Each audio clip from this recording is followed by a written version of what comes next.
দক্ষিণ বাঁকুড়ার শালপিয়ালের দেশে গতকাল এসেছি মুকুটমণিপুরে। আমরা 10 জন বয়স্ক শিশুর দল।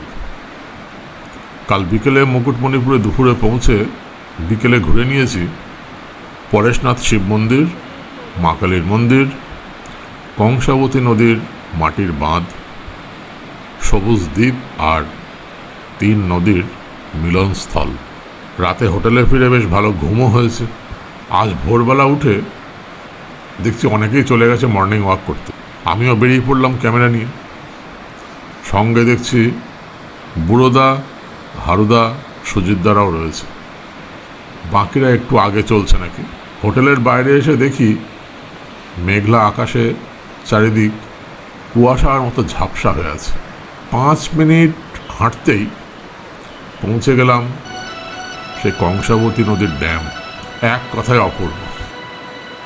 সকালে ঘুম থেকে উঠে এরকম একটা দৃশ্য দেখতে পাওয়া সত্যি দারুণ ব্যাপার। ড্যাম থেকে জল বেরিয়ে আর একদিকে এসে আছড়ে পড়ছে, আর সেই জল দুরন্ত শিশুর মতো পড়ছে বন, জঙ্গল আর পাহাড়ের কোলে।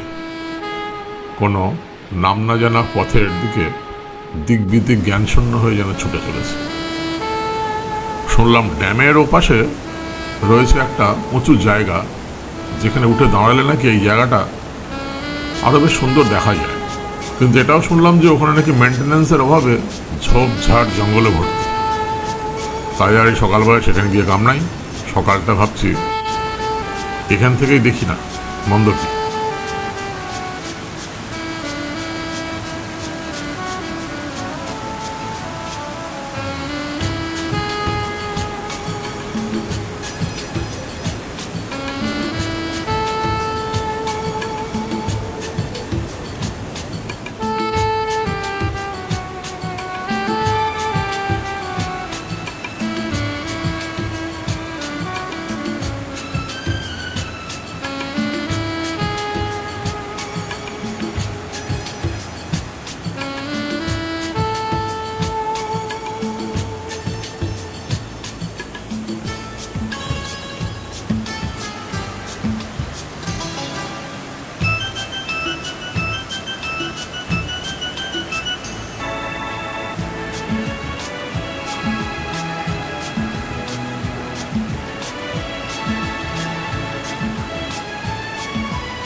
কিছুক্ষণ ওখানে থেকে আমরা হোটেলের দিকে আসার পথে বাঁ পাশে একটা পার্কে ঢুকলাম।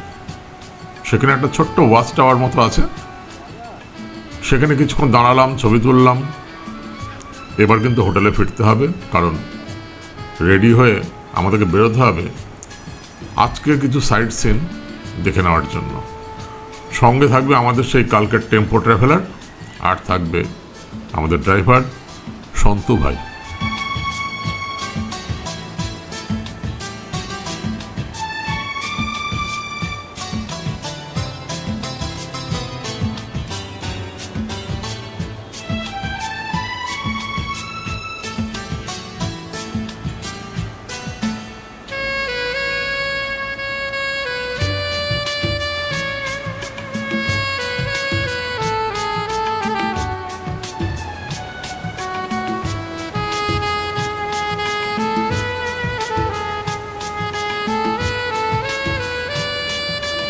হোটেলে এসে আমরা সবাই যে যার মতো স্নান করে তৈরি হয়ে নিলাম।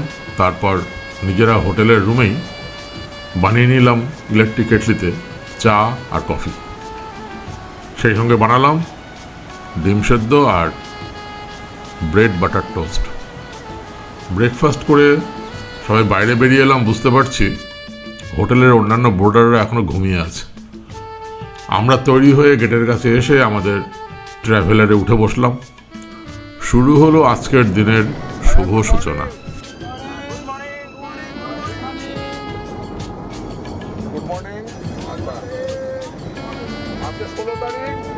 আমরা সাইট সিন করতে বেরিয়েছি মুকুটমণিপুরে। অতনু, এখন আমরা আগে যাব অম্বিকা রায় মন্দির, তারপরে যাব 12 মাইল, তারপরে যাব ঝিলিমিলি, তারপরে না আরেকটা আছে, তারপরে তালবেড়িয়া, তারপরে যাব সুতান। আপাতত এই কটা টার্গেট নিয়ে বেরিয়েছি, তারপর দেখা যাক কি হয়। ঠিক আছে। আচ্ছা, সকালে ঘুম থেকে উঠে মর্নিং ওয়াকে বেরিয়েছিলাম, তারপরে আমরা ড্যাম দেখেছি। মর্নিং ওয়াকে বেরিয়ে আমরা কংসাবতী ড্যামে গেছিলাম। হ্যাঁ, সে এক অবাক করা দৃশ্য। হ্যাঁ, তারপর সেসব দেখে আমরা বাড়িতে এসে যে যার মতন ফ্রেশ হলাম, হয়ে স্নান টান করা হলো। করে আমরা একটা ছোট্ট করে চা কফি যে যা খাবে খেলো, তার সাথে ডিমের হাফ বয়েল, ফুল বয়েল। তারপর আমাদের সুজিত দাস দিদির লতা মঙ্গেশকরের গান শোনালো, হ্যাঁ মরণলতা। আমাদের প্রথম স্পট আজ অম্বিকানগরে মা অম্বিকা দেবীর মন্দির, যা মুকুটমণিপুর থেকে 3.5-4 কিলোমিটার দূরে রয়েছে। দেবী দুর্গার আর এক রূপ হচ্ছে এই মা অম্বিকা, যা এই গ্রামে 700 বছর ধরে পূজিত হয়ে আসছেন। স্থানীয় মানুষ ভীষণভাবে এই অম্বিকা মায়ের পুজো করেন, অম্বিকা মাকে বিশ্বাস করেন। এখানকার স্থানীয় মানুষ বলেন যে মা অম্বিকা নাকি রাতের বেলা তো এই গ্রামে তার নিজের মতন ঘুরে বেড়ায়। সত্যি এই পৃথিবীতে কত কিছুই না ঘটে আমাদের চোখের আড়ালে। বিশ্বাস অবিশ্বাস যার যার নিজের কাছে। একটা কথা অস্বীকার করে উপায় নেই, বিশ্বাসে মিলায় বস্তু, তর্কে বহুদূর। দেখতে দেখতে আমরা অম্বিকানগরে এসে গেলাম। এখন কিন্তু অনেক সকাল, মন্দির এখনো খোলেনি। আমরা সিঁড়ি বেয়ে মায়ের দর্শন করতে উঠে আসলাম মন্দিরে। মন্দিরের দরজার গায়ে ছোট একটা জানলা মতো আছে, তা দিয়ে কোনো মতে মা অম্বিকাকে দেখা যায়। তবে ভিডিওতে খুব ভালো কিছু উঠলো না। মায়ের ছবিটা আমরা আপনাদেরকে শেয়ার করছি। এই মন্দিরের গল্প কথা শুনে সত্যি বেশ অবাক লাগলো। দেবী দর্শন করে কিছুক্ষণ ওখানে দাঁড়িয়ে মনের বিশ্বাস মনের মধ্যে নিয়ে আবার গাড়িতে গিয়ে উঠে বসলাম।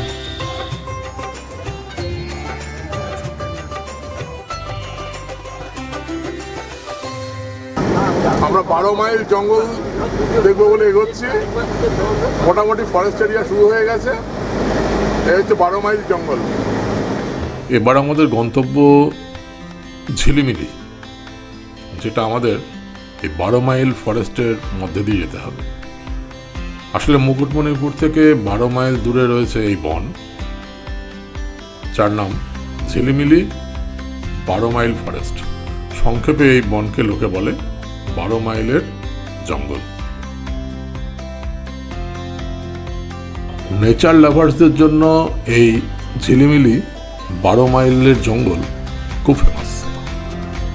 মাঝখান দিয়ে পিচের রাস্তা গিয়েছে, দুপাশে রয়েছে গভীর জঙ্গল। এখন শুধু 12 মাইলের জঙ্গল নয়, বলতে ইচ্ছে করছে ঘন সবুজের জঙ্গল। শুধু শাল, মহুয়া, শিমুল, পলাশের গাছে ভর্তি। বন্যপ্রাণী বলতে রয়েছে শুনলাম হরিণ, ময়ূর আর অবশ্যই বুনো হাতির দল। চিতাবাঘও নাকি মাঝে মাঝে দেখা যায় শুনলাম। মাঝে মাঝে রাস্তার দুপাশে বোর্ড দেখতে পাচ্ছি, লেখা রয়েছে স্লো ড্রাইভ অ্যানিম্যাল করিডর। প্রায় অনেকটা পথ আমরা 12 মাইল জঙ্গলের ভেতর দিয়ে এসে আলটিমেটলি পৌঁছলাম ঝিলিমিলিতে। একটা ছোট জনপদ বা লোকালয় বলা যেতে পারে, তবে মূল আকর্ষণ কিন্তু ঝিলিমিলির জঙ্গল আর গ্রাম্য সহজ সরল আদিবাসীদের জীবন। সামনে নগর কীর্তন বেরিয়েছে। বেশি বড় না, ছোট। আজ তো জন্মাষ্টমী, ঝিলিমিলির পথ দিয়ে কিছুটা যাওয়ার পর দেখলাম নগর কীর্তন বেরিয়েছে। ছোট ছোট বাচ্চাদের সাজানো হয়েছে নানান সাজে, কৃষ্ণ, রাধা বা গোপীদের নানান রকম সাজে তারা সেজে পথে বেরিয়েছে, সঙ্গে চলছে কীর্তন। বাড়ি চমৎকার। আমাদের শহুরের জীবনে তো এগুলো আর দেখতে পাওয়া দুষ্কর।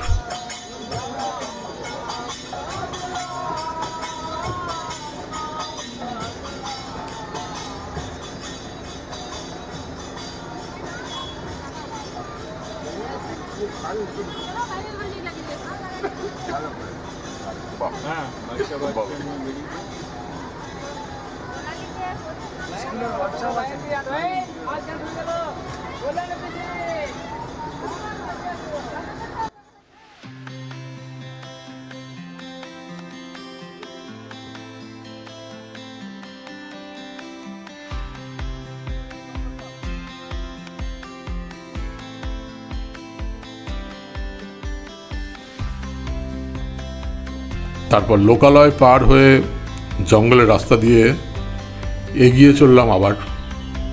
এখন আমরা চলেছি ঝিলিমিলি গ্রাম আর তার সবুজ বনপথের মধ্যে দিয়ে।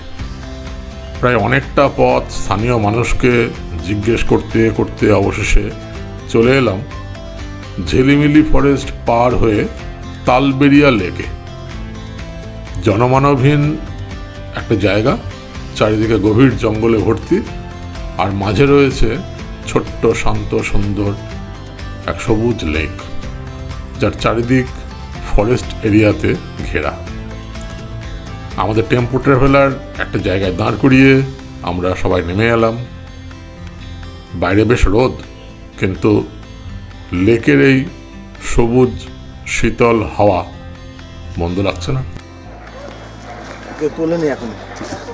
এই একটা টাইটানিক দেখা যাচ্ছে, ডুবে গেছে, কিন্তু এটা তোলা হয়ে ওঠেনি। জানি না আগামী দিনে উঠবে কি না, তবে দেখা যাচ্ছে একটা টাইটানিক ডুবে আছে। এটা ঝিলিমিলি পার্ক, সেখান থেকে বোর্ডিং করানো হয়। আমাদের টিম কথা বলে একটা বোট ভাড়া করে নিল। আমরা আছি মোট 10 জন। আমাদের কাছে চেয়েছে ওরা 1200 টাকা। 1 ঘন্টা মতো ঘোরাবে, দেখা যাক। উঠে পড়লাম সবাই। হাসি ঠাট্টা ইয়ার্কি তামাশা দিয়ে শুরু হলো বয়স্ক বাচ্চাদের নৌকা বিলাস। তাহলে আমাকে দিকে বসতে হবে।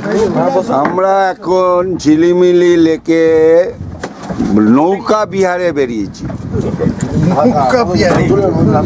তো মোটামুটি খুবই সুন্দর, এবং আজকের আকাশটা যেন মনে হচ্ছে সোনালি রূপোর মতো আকাশ, রূপালী আকাশ, সরি রূপালী আকাশ দেখতে পাচ্ছি আমরা। এবং আমাদের সঙ্গে যেসব বাঁদররা আছি আমরা সবাই মিলে একসঙ্গে, বাঁদর উল্লুক ভল্লুক সব আছি আমরা, সবাই মিলে এখন আমরা নৌকা বিহারে বেরিয়েছি। তো আপনাদের যদি এটা ভালো লাগে আপনারা একটু কমেন্ট করবেন।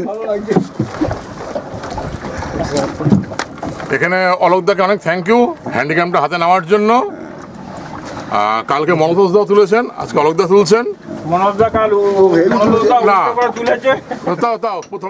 চারিদিকে সবুজের সমারোহ আর লেকের ঠান্ডা শীতল জল, আর সেই লেকের ওপর যারা বোটিং করছে কে বলবে, তারা প্রায় সবাই অপরাহ্নের যাত্রী। এদের মনটা কিন্তু এখনো অনেকটাই সবুজ। সত্যি বলছি, এই বন্ধুদের গ্রুপটা অসাধারণ। আগে ঘাটশিলাতে উপভোগ করেছি, এবারও কিন্তু আমরা দারুণ এনজয় করছি।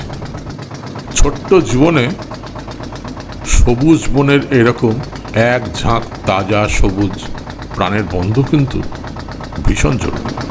সবুজে সবুজ, মাঝখানে লেক, আমরা লেকের মধ্যে বোটিং করছি। খুব সুন্দর পরিবেশ, খুব সুন্দর সকাল একটা, আমরা ভালোই উপভোগ করছি। আমাদের এই ভ্রমণটাকে খুব উপভোগ করছি আমরা। 10টা, সকাল 10:15। সকাল 10:15 বাজে এখন।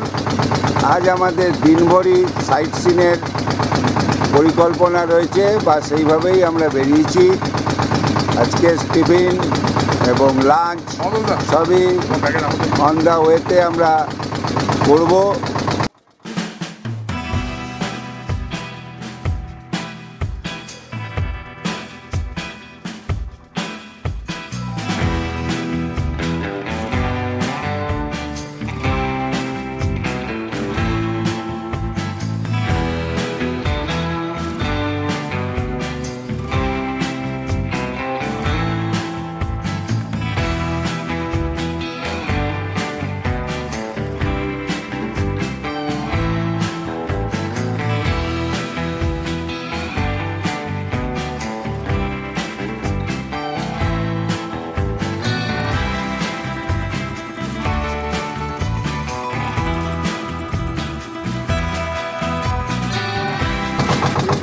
মোটামুটি দেখে আমাদের যা মনে হচ্ছে আমরা একটা দ্বীপের মধ্যে দিয়ে চলেছি।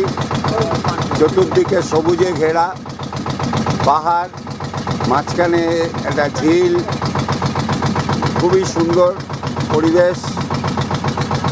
আপনারা মুকুটমণিপুর আসুন, এখানকার প্রাকৃতিক সৌন্দর্যটা উপভোগ করুন, খুবই সুন্দর।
তালবেরিয়া লেক থেকে আমরা কিছুটা এসে একটা রোড সাইড দোকানে হালকা টিফিন করলাম। তারপর মানুষজনকে জিজ্ঞেস করতে করতে এসে গেলাম রানীবাঁধ ব্লকের সুতান ফরেস্টে, যার দূরত্ব মোটামুটি মুকুটমণিপুর থেকে ওই 30-32 কিলোমিটার মতো।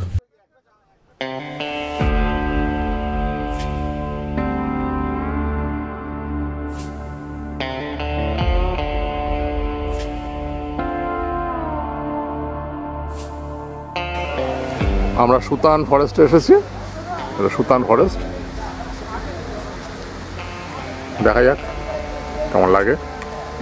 গভীর জঙ্গল, আওয়াজ নেই কিছু।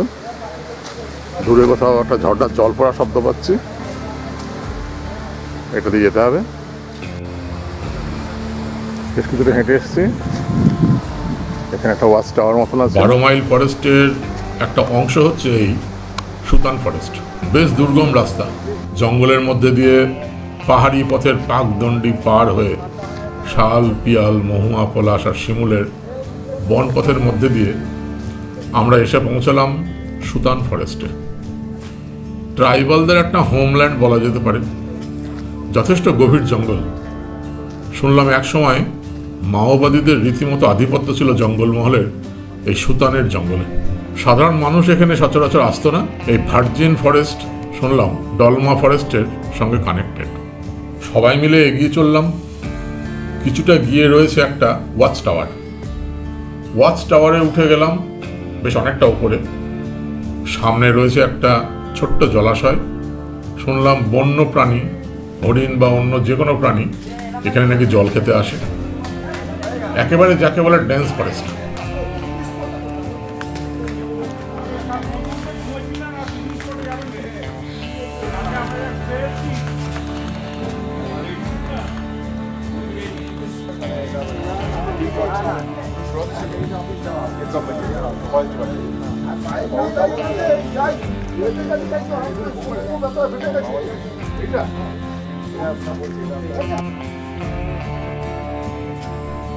ওয়াচ টাওয়ার থেকে নিচে নেমে এলাম, সামনে দেখলাম একটা ভাঙাচোরা ধ্বংসস্তূপে পরিণত হওয়া বাড়ি।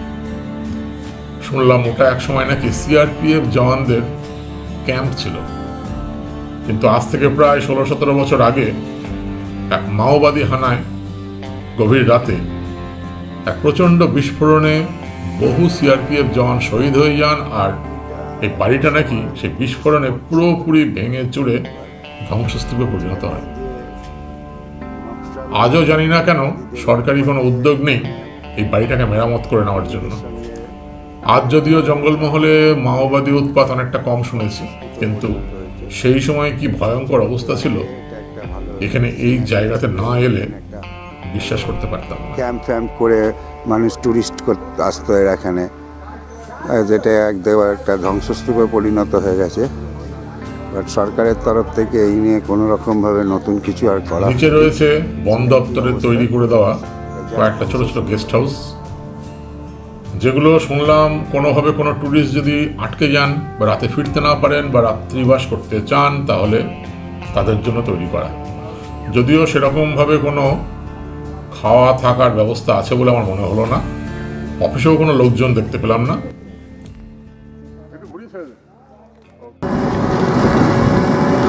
আমরা দুপুরে লাঞ্চ টাঞ্চ করার পরে আবার বেরিয়েছি,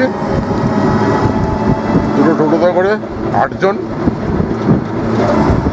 আমরা এখন দেখতে যাচ্ছি পোড়া পাহাড়ের গুহা। সুতান ফরেস্ট থেকে হোটেলে ফিরে আমরা হোটেলের উল্টো দিকে যে ফুড কোর্ট ছিল সেখানে গিয়ে লাঞ্চ করে নিলাম। গতকাল যে টোটো দুটোতে করে আমরা পরেশনাথ ঘুরেছি তারাই বলল যে পোড়া পাহাড়ের গুহা দেখাতে নিয়ে যাবে, সেই সঙ্গে দেখাবে আদিবাসী গ্রাম, যেখানে নাকি আমাদের ওই টেম্পো ট্রাভেলার উঠতে পারবে না, কারণ রাস্তা সরু এবং ছোট। তাই লাঞ্চ করে আমরা কালকের ওই টোটো দুটোকে ডেকে নিলাম আর বেরিয়ে পড়লাম। আজকেই তো শেষ রজনী, কাল তো বাড়ি ফেরার পালা। কিছুটা এসে পিচ রাস্তা ছেড়ে টোটো দুটো নেমে পড়লো কিছুটা এবড়ো খেবড়ো বাজে রাস্তায়। বুঝতে পারছি পোড়া পাহাড়ের দিকে আমরা চলেছি। বিস্তীর্ণ সবুজ চাষের জমি আর দূরে ছোট ছোট টিলা পাহাড়, অপূর্ব দৃশ্য। তারপর বন জঙ্গলের মধ্যে দিয়ে টোটো দুটো দেখলাম এগিয়ে চলল। জঙ্গলের মধ্যে দিয়ে পাহাড়ে উঠছি আমরা গুহার পথে। গুহা মন্দির।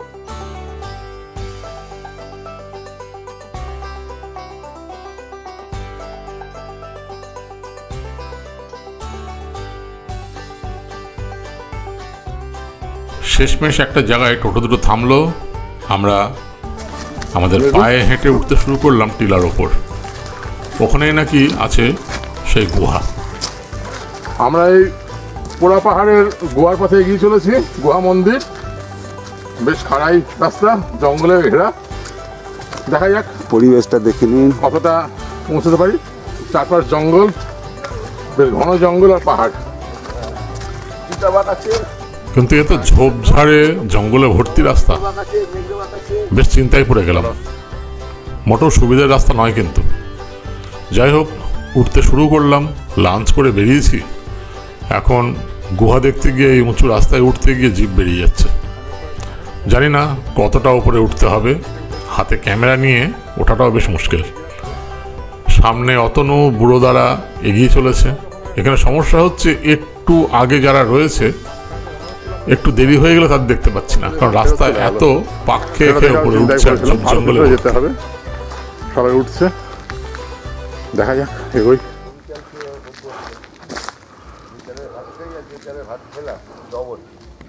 অসম্ভব গভীর জঙ্গল, কিভাবে যে এসেছি আমরা জানি।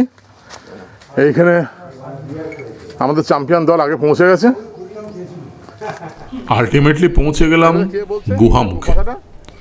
পরিশ্রমে মোটামুটি সবাই ক্লান্ত, ঘরমাক্ত। আমাদের সুজিত তো দেখলাম জামা খুলে খালি গায়ে দাঁড়িয়ে আছে। গুহা মুখে দাঁড়িয়ে একটু ভেতরে গেলাম গুহার। বিশেষ কিছু নেই, জাস্ট অন্ধকার। আমার নিজের বিশেষ করে এইরকম একটা ঝোপ জঙ্গলে ভর্তি গুহার মধ্যে প্রবেশের খুব একটা ইচ্ছেও নেই। ভেতরে পোকামাকড় সাপখোপ কী থাকে কে জানে। এই গুহা নিয়ে কিন্তু অনেক গল্প আছে। অনেকে বলে এটা নাকি আদিম মানুষের গুহা, বহু বছর আগে আদিম মানুষ নাকি এখানে থাকতো। গুহার ভিতরে গেলে নাকি আরও অনেক কুঠুরি দেখতে পাওয়া যায়। প্রাগৈতিহাসিক যুগে নাকি এই গুহা 10,000 বছর আগেকার নাকি মানুষের মাথার খুলিও নাকি কয়েক বছর আগে পাওয়া গেছে। পরবর্তীকালে কিছুটা সভ্য মানুষ নাকি এসে এই গুহা খনন কার্য করে গুহার ভেতরটা আরও একটু মেরামত করে ভালো কিছু করে। তার পরবর্তী সময়ে নাকি রাজা বাদশারা নিজেরা ধন সম্পত্তি অস্ত্রশস্ত্র এখানে লুকিয়ে রাখার জন্য এই গুহাকে ব্যবহার করেছেন।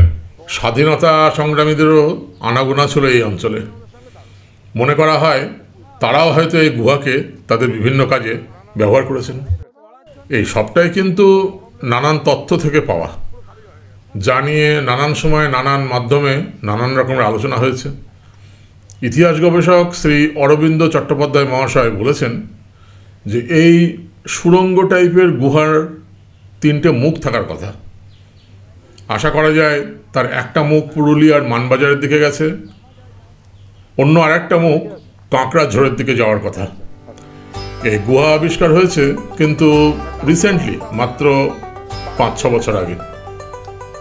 আবার কেউ কেউ বলেন মাইনিংয়ের কাজে খনন কার্য করা হয়েছিল, তারপর পরিত্যক্ত অবস্থায় এই গুহাকে ফেলে যাওয়া হয়। এখন সেই গুহাটাই নাকি আমরা দেখছি। তাই কোনটা গল্প, কোনটা মিথ্যে, কোনটা সত্যি বলা মুশকিল। যদিও আদিম মানুষের গুহার যে তথ্য, তার পেছনে কিন্তু ইতিহাসবিদদের গবেষণা ও নানান রকম তথ্য রয়েছে। সহজ হয়ে যেত, সহজ, ওটা খুব সহজ না। কি সহজ হতো? সহজ হতো কি, যদি আমি এখানে আমার সামনে একটা 20-22 বছরের মেয়ে যদি উঠতো, সে ডাকতো আমাকে আয় আয় আয় আয় করে, হ্যাঁ, তাহলে আমি দেখতাম কি আরামে উঠে যেতাম, শরীরে কোনো কষ্টই হতো না। ও, এখন শরীরে কষ্ট হলো অনেক না? প্রচুর কষ্ট হলো। তখন কষ্ট হতো না? কষ্ট হতো না, ওই দিকে কাজে দেখে মনটা ওই দিকেই চলে যেত, আর কষ্টটার কথা মনেই থাকতো না। আর এটা নতুন নতুন ফান্ডাটা একটা আমার শরীর খারাপ হয়েছিল। আলটিমেটলি আমরা নেমে এসেছি। একদল বাইকার্স দেখলাম উঠে যাচ্ছে, জানি না কী করে উঠবে, কতটা উঠবে। পরন্ত বিকেল, একদম নিস্তব্ধ জঙ্গল, শুধু এই বাইকগুলো এসে একটু হইচই করলো। আমাদের সামনে টোটো দাঁড়িয়ে আছে। যাই হোক, আমরা গুহা থেকে নেমে এলাম। কিছুটা নেমে আসার পর আমাদের টোটোতে উঠে বসলাম পরবর্তী গন্তব্যের উদ্দেশ্যে, আদিবাসী গ্রাম। আমরা এই আদিবাসী গ্রামে ঢুকছি এখান থেকে, এই হাইওয়ে থেকে, এই পাশের রাস্তাগুলো। ফুটবল তুই বলবে মাঝে মধ্যে।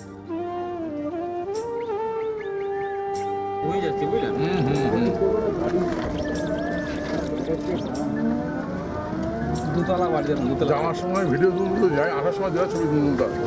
এটা দিতে আসবো? হ্যাঁ, এই যে সামনে এখানে ঘুরবো, সামনে ঘুরে যাবো। এই আদিবাসী গ্রাম, এটা সবাইকে আদিবাসী। বাহ।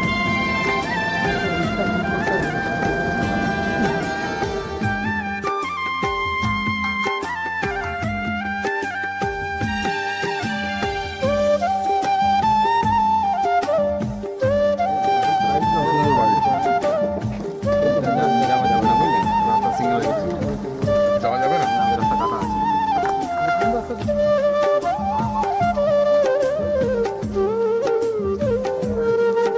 ছোট্ট বাচ্চা, বাহ, এই আপনাদের বাড়ি খুব সুন্দর। এই আপনাদেরই ছাগল তো? আপনাদের বাড়ি কোন জায়গায়? আমরা কলকাতা থেকে আসছি। খুব ভালো আপনাদের গ্রাম।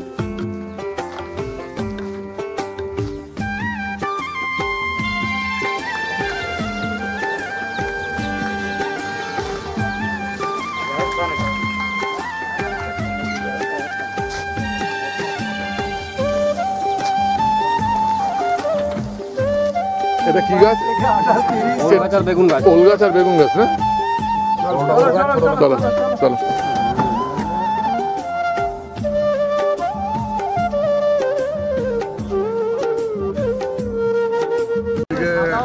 Sports academy, Khatra sports complex.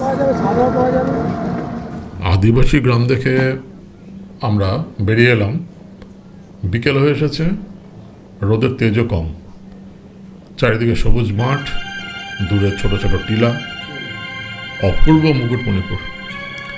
মোটামুটি আমাদের আজকের ঘোরা শেষের পথে।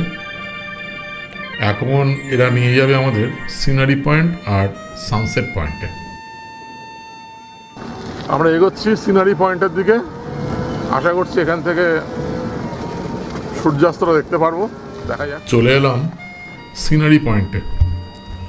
প্রথমে ভেবেছিলাম কি নাকি একটা দেখাবে, কিন্তু এখন দেখছি এটাই বোধহয় আজকের বেস্ট সিনারি পয়েন্ট। ঝোপ জঙ্গলে ভর্তি একটা উঁচু মতো জায়গায় গিয়ে দাঁড়ালাম। দেখছি সকালে যে কংসাবতী ড্যাম দেখেছি আমরা, সে ড্যামের উল্টো দিকে একটা জায়গায় দাঁড়িয়ে আছি আমরা। ড্যাম থেকে জল বয়ে আসছে আর এক অপূর্ব দৃশ্য। যদিও আকাশ তো মেঘলা, তা না হলে জায়গাটা আরও দুর্দান্ত হতো। ওই যে দূরে বাসটা, বেশ সুন্দর একটা জায়গা দেখলাম। এই যে সকালের বাসটা এখানে আইছিলাম, ওই লক গেট ওই পাশে।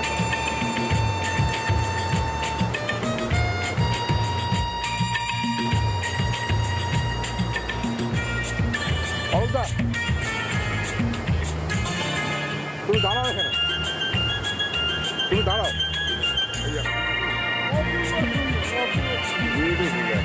সত্যি সুন্দর জায়গা, সত্যি এটা একটা শুনে একটা সত্যি মন ভালো করা জায়গা।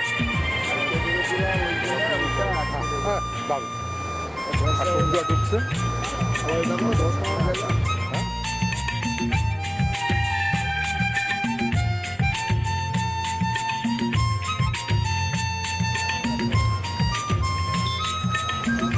এরপর চলে এলাম আজকের লাস্ট স্পট, সানসেট পয়েন্ট। অনেক মানুষের ভিড়, জায়গাটা সুন্দর, তবে আজ তো মেঘলা আকাশ। সানসেট সানরাইজ কোনোটার জন্যই আদর্শ নয়। তবুও সবাই কিছুটা সময় নিয়ে ঘুরে বেড়ালাম। দেখি একদল মানুষ শিব ঠাকুরের মাথায় জল দেবেন বলে এখানে এসে ভিড় করেছেন। জানি না এখান থেকে কোথায় যাবেন তারা।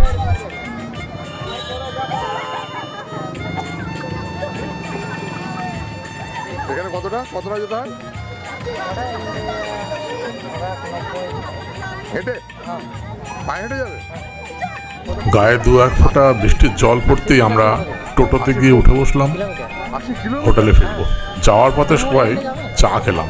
দোকানে শুধু চা নয়, চপও পাওয়া যায়। ভারী মজাদার নাম কিন্তু দোকানটার। দুয়ারে চপ। দেখছি আগে এটা তুলি। আমি চপটা গার্ড করে দিই আগে। দারুণ নাম দোকানটা।